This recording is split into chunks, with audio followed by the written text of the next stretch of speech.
This is the Horse Radio Network. This is episode 60 of the Wisdom by WESA show on the Horse Radio Network.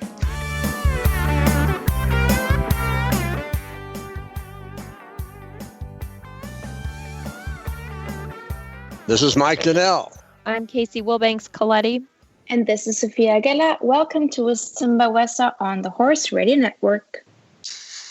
This podcast is brought to you by the Western and English Sales Association, WESA, which provides the world's largest trade events for retailers, manufacturers, and sales representatives of the equestrian industry. In this podcast, we feature exclusive interviews with noteworthy Western and English personalities, retailers, and exhibitors who you've always wanted to talk to. Don't miss out on all the news for manufacturers and retailers in the equine industry. Today is the second day of the WESA trade show, and Sophia is here to share with us any insights on maybe who's there and how things are going. Yes, it's finally here. We're so excited. So we do have 368 exhibitors on our floors right now, of which 227 are on the 11th floor, the temporary one, and then we have 116 on the 14th floor, which is the permanent tenants floor. And then we also have some other exhibitors that are on additional floors. And we had 449 buyers pre-registered, of which 90 were new. And that number is just about the stores who have gotten their badges early instead of on-site at the WESA trade show. So yes, it's lots of people here and we're excited. Can you share with us any events that are coming up? Yeah, so the Runway Cafe Fashion event will be on the 14th floor today at 12 p.m. And then we have the Social Arena open daily on the 11th floor. Same with the boot shine and the hat shaping. And then we do have the Cowboy Church service on Sunday morning at 7:30, also on the 11th floor. And then that will be on the last day. And then we will have an updated post-show report and sort of a look into the upcoming events and the next trade show just right after the January 2021 trade show. So yes, it's exciting to see everyone and to just keep going. Great. Thank you, Sophia. They say necessity is the mother of invention. That was clearly the case about 20 years ago when bareback rider Shawn Schild decided he needed a riding glove that gave him a better grip. So he invented one, which became a staple on the rodeo scene. Later, Shawn connected with an old high school friend, Kendall Matson, and together they started Bear Knuckle Gloves, producing a variety of gloves based on Shawn's initial design. Kendall joins us today to tell us that story. Hey, Kendall Matson, thanks for joining us on the Wisdom by WESA podcast. Good to be here. I had mentioned in my introduction to this segment, they say necessity is the mother of invention. And 20 years ago, Shawn decided he needed to invent a new riding glove for his bareback riding activities. And he did so. And now you are an international glove company with an awful lot of lines. Now, that's a big jump, but the reason we want to talk to you is to kind of fill in the blanks a little bit. All right. So we started off in the bareback world, and Shawn decided to invent a glove. And I think he did that and created a glove, although I believe from things I've seen, you and he were acquainted before that time. But then the two of you got together and took a bareback glove, rough stock riding glove, to an international hand covering business. So that's a fair statement? Yeah, that's pretty close. Shawn and I went to school together back in high school, and ran into him a few years ago, and I was showing him what I had been doing, and he showed me what he was doing, and I liked his idea better, and I said, well, let me see what I can do to help you, and that's where we got started. Okay, so when you two got together, what you really had was a good line of rough stock gloves, correct? Yeah, so Shawn has been developing that bareback riding glove for quite some time, more than 20 years at this point. And he had developed it to the point where it was, with the patents that he gained on it, protected him against anybody else copying it. But he built a glove that was so so well constructed and ergonomically designed that he dominated that bareback riding glove market and now controls 100% of it worldwide for all professional rodeo cowboys. Okay. And what is it about the glove that makes it great for rough stock riders, but what feature is it that makes it great for the man on the street, the guy working on the ranch, the construction guy?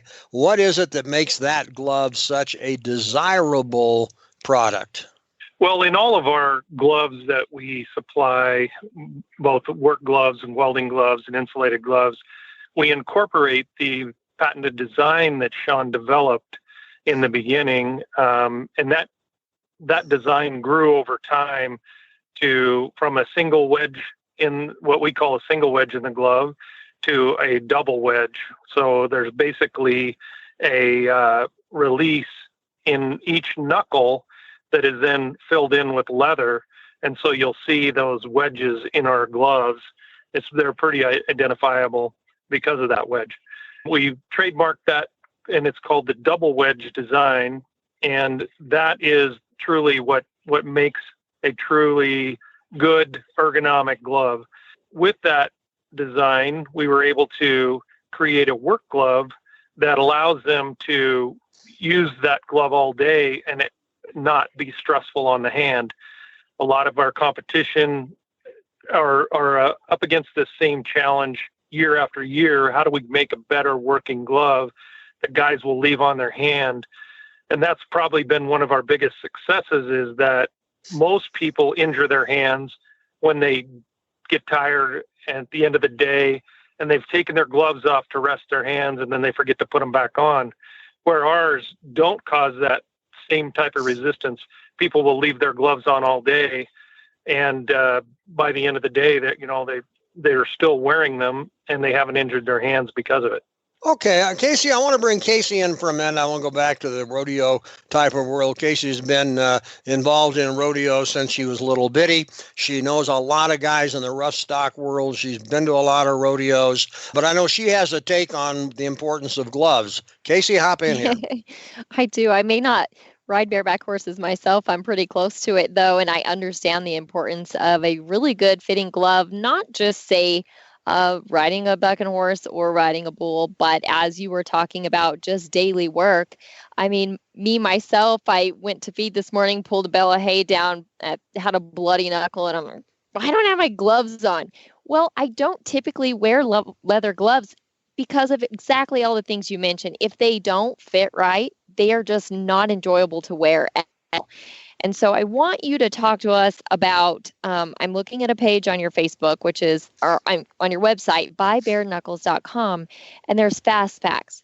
What makes bare knuckles different? Please explain those components to us of the glove that actually makes it fit so well.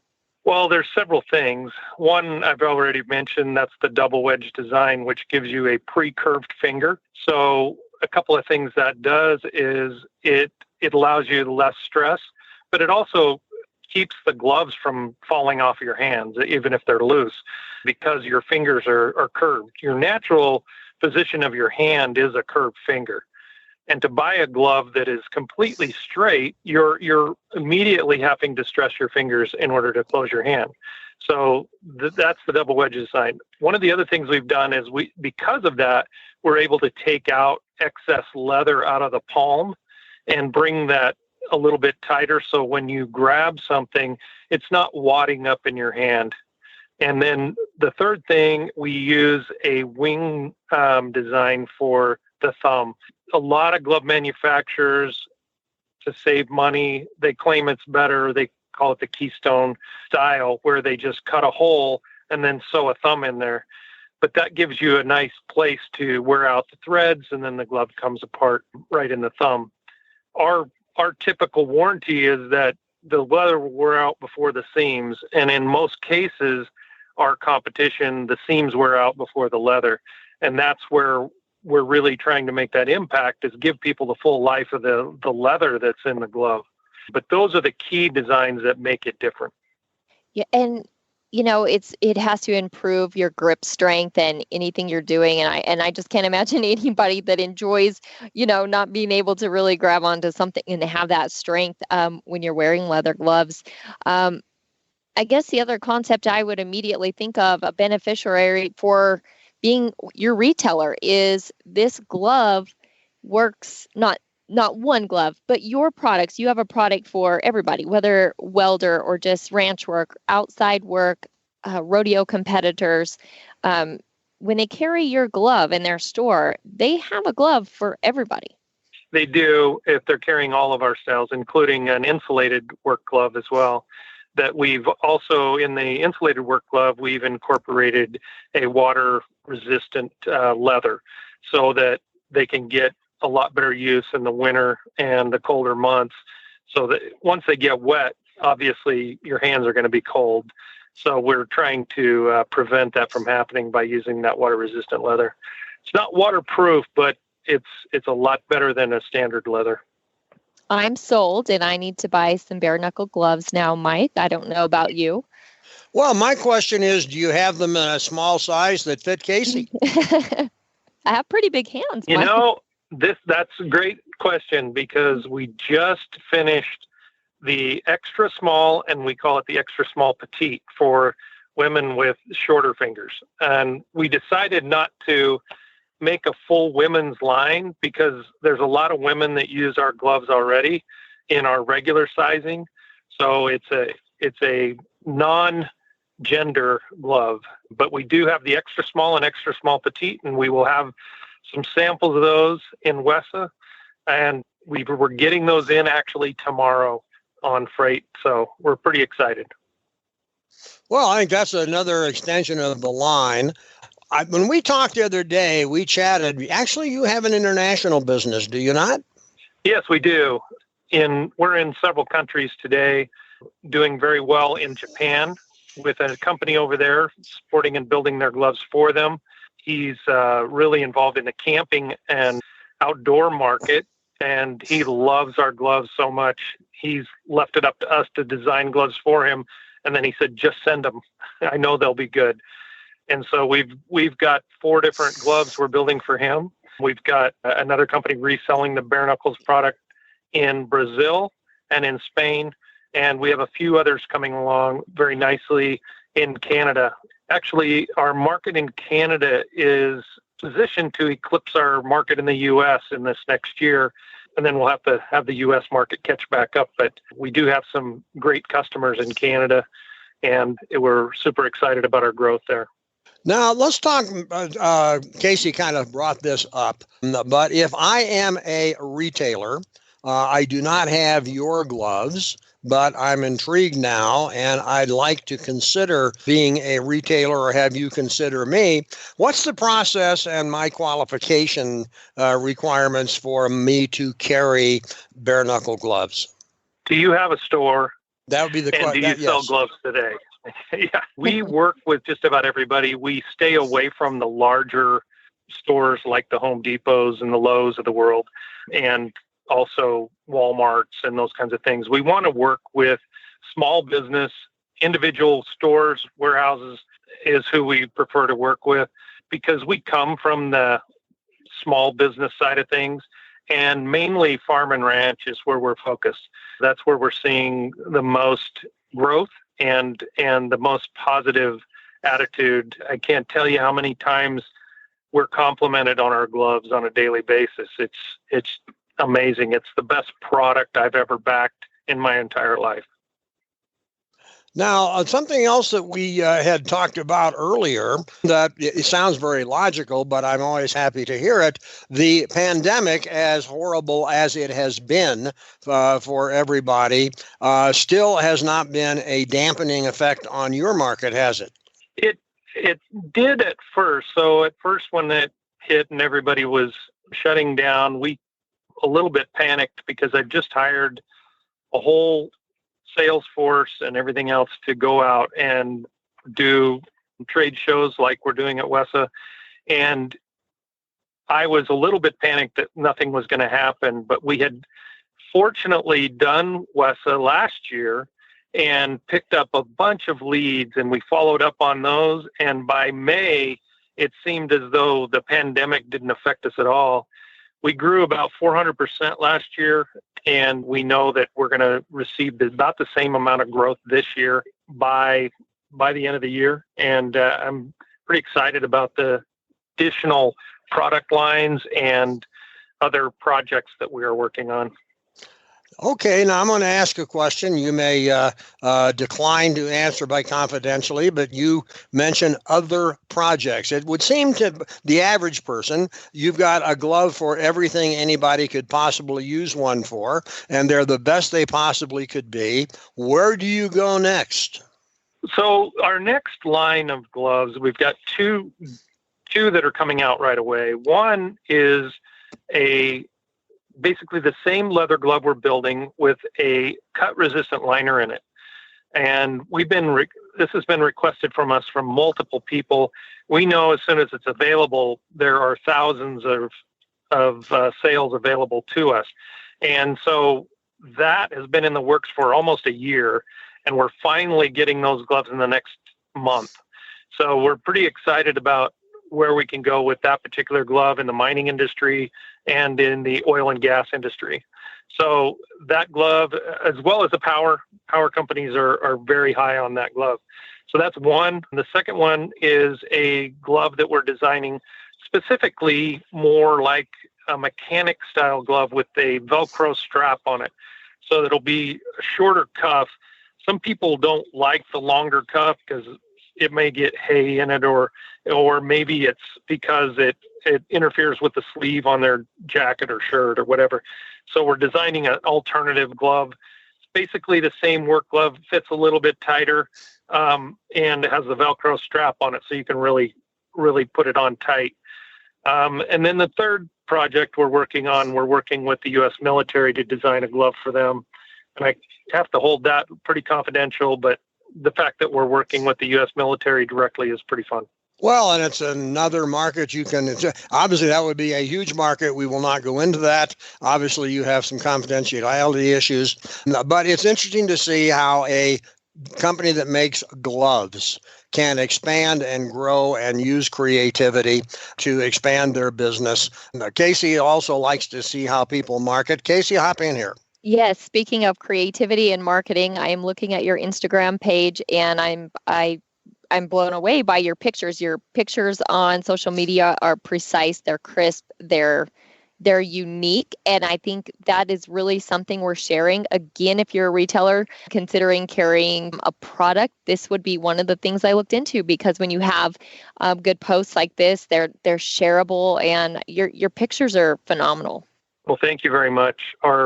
Our VP of Marketing and Sales, Anson Gessel, is also has a major in photography. So he has a very good eye, knows what looks good and how to position things. So he's done very well at helping us put the right content out for social media.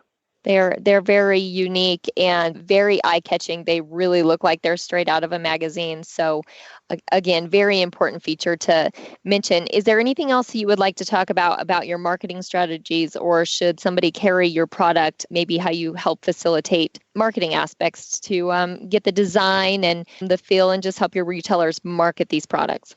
Yeah, so there's a couple of things. Is we can do online training, basically webinar training, to help the salespeople understand what the difference is.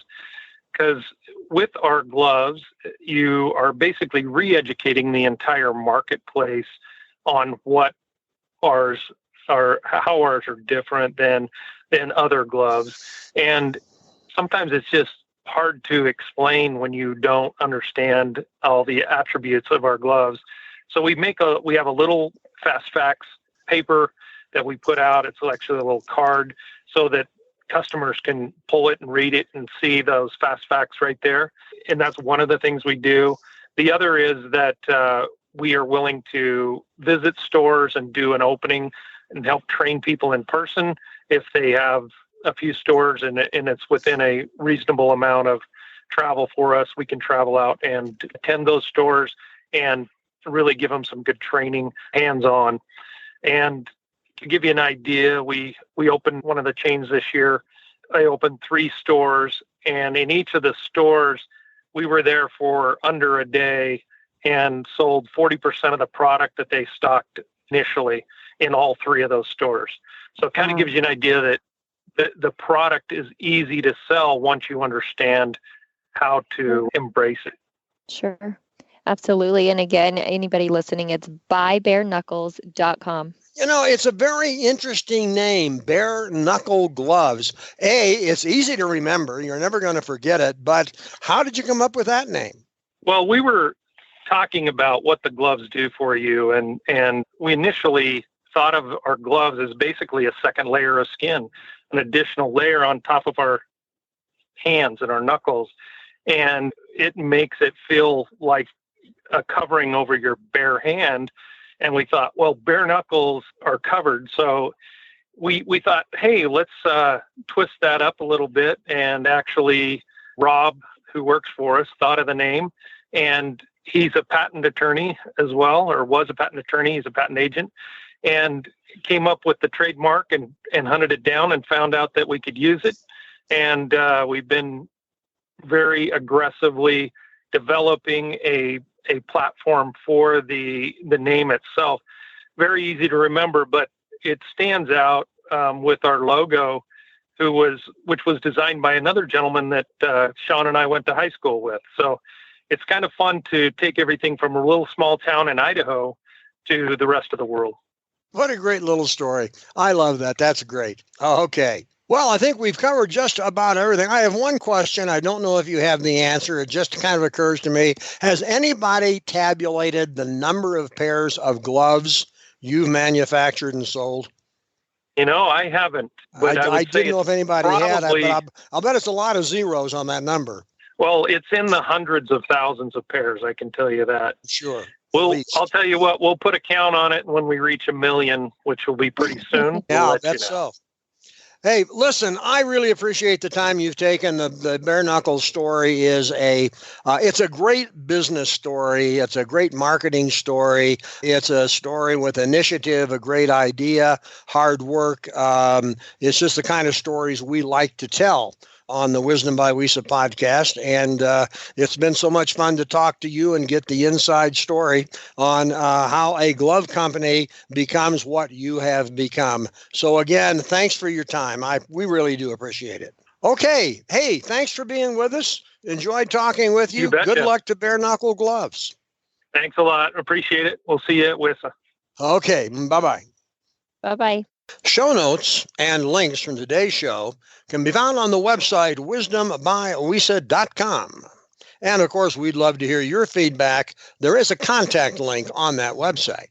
The Wisdom by WESA show will be published on the 15th and 30th of every month. You can listen on most of your favorite podcast players. You can also listen on the Horse Radio Network app on your iOS or Android phone. You just search Horse Radio Network in the App Store. It's free and super easy to use. Be sure to visit all the great shows on the Horse Radio Network at horseradionetwork.com. Thanks for listening to the Wisdom by WESA podcast. WESA, where the industry meets.